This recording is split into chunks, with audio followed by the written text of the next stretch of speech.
Welcome to Bloodbath and Beyond. Today we review Night of Something Strange. Don't forget your rubbers and bazooka. Directed by Jonathan Straiton, starring Trey Harrison, Rebecca C. Kazak, Wayne W. Johnson, Michael Merchant, and Tony Ann Gamble. This movie's about a group of teens that are on their March break or beach week, and they end up staying at a hotel for the night before they get to their destination. Enjoy your stay.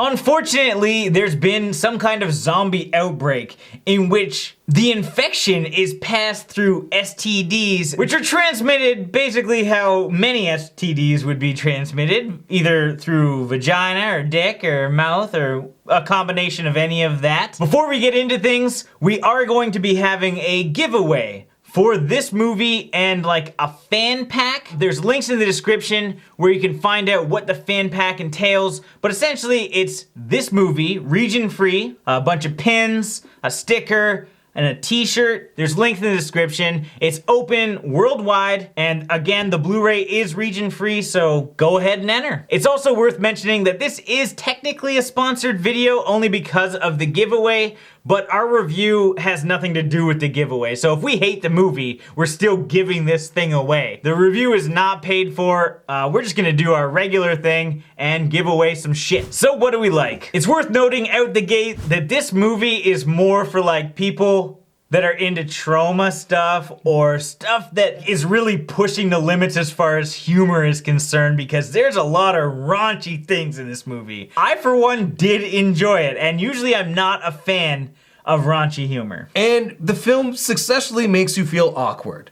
And that is kind of a weird like, but this film did make me uncomfortable, and you know that's what they were going for, and they nailed it. I did, however, enjoy how this film was built up. The tension near the end, where we're in the final act, was very well executed. I liked that I didn't know what was gonna happen next. Who was gonna get attacked, who was gonna turn. Considering the nature of the film, where people are getting turned by having sex, you are kind of nervous for a few characters when like Cornelius is like creeping in the background. Yeah, you have the fear of turning into a zombie. You also have the fear of rape. And this film had some really good characters. I'm not having sex with you.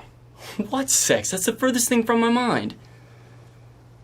Unless you want to. Michael Merchant, he plays Freddy. He's a dick, he's meant to be a dick, but damn it, I liked him. I just thought his character was very entertaining. Yeah, I really enjoyed most of the characters. I thought Brooklyn was absolutely hysterical. You wanna know what my warrior name was?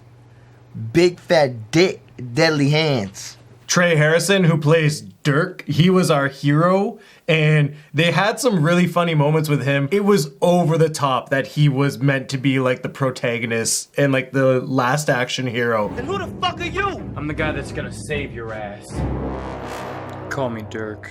Then we have Rebecca Kazak, who's more of our like plain girl, but she's actually like more of a normal girl. Like a lot of plain girls in horror movies are just like people you wouldn't hang out with, but she just seemed like a regular chick, and it was very refreshing. Then the best friend, Tony Ann Gamble, who plays Carrie. She was such an innocent girl who just like flipped the script, and she turns into this badass zombie and has some really memorable moments. There are a lot of things that I will remember from this movie. It goes haywire, and it's something that you definitely have to watch with friends, because this is definitely made for people that are drinking, they're smoking, they're doing whatever they want to do, and they just want to sit back, kick back, enjoy a movie that trips them out.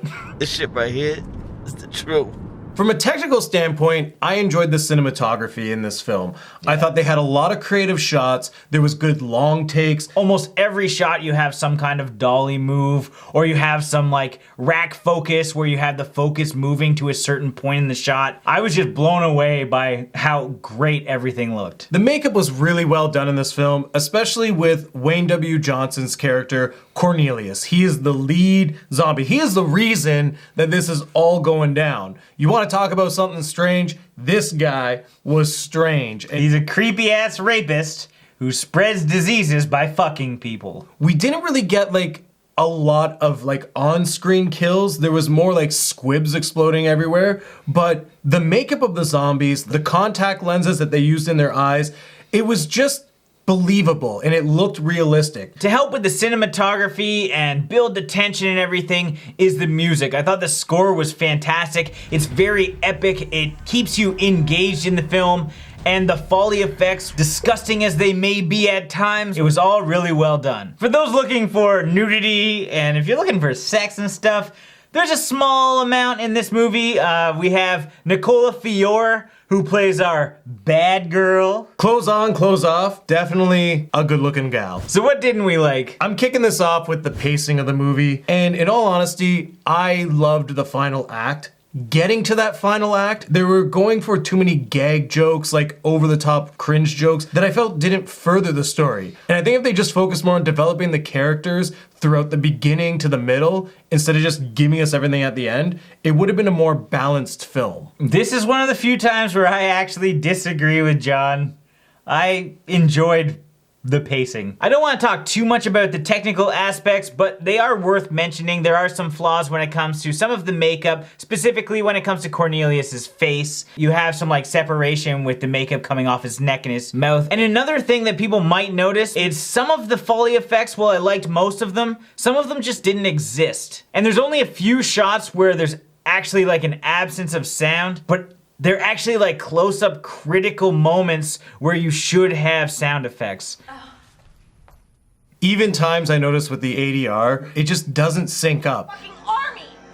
And between all of those fucks! In most zombie movies, you have your like standout zombie. And in this one we had Cornelius, but then at the same time, Carrie, I felt, had way more of an impact. The zombies as characters, they just weren't as strong as they could have been. Like, they should have put all their focus on either Cornelius or all their focus on Carrie, instead of just like spreading the zombie love. The movie's all about spreading zombie love, John. Now it's time for our final thoughts and ratings. I really enjoyed this movie. I didn't think I was going to because it is so off of what I generally like as far as comedy's concerned.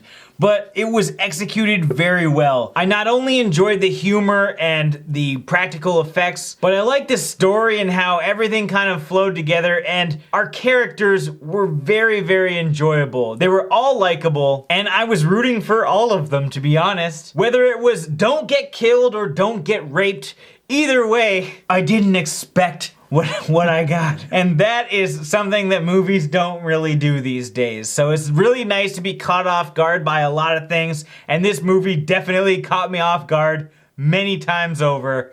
So I'm gonna give this 4 wet t-shirt contests out of 5. Night of Something Strange is definitely a strange movie.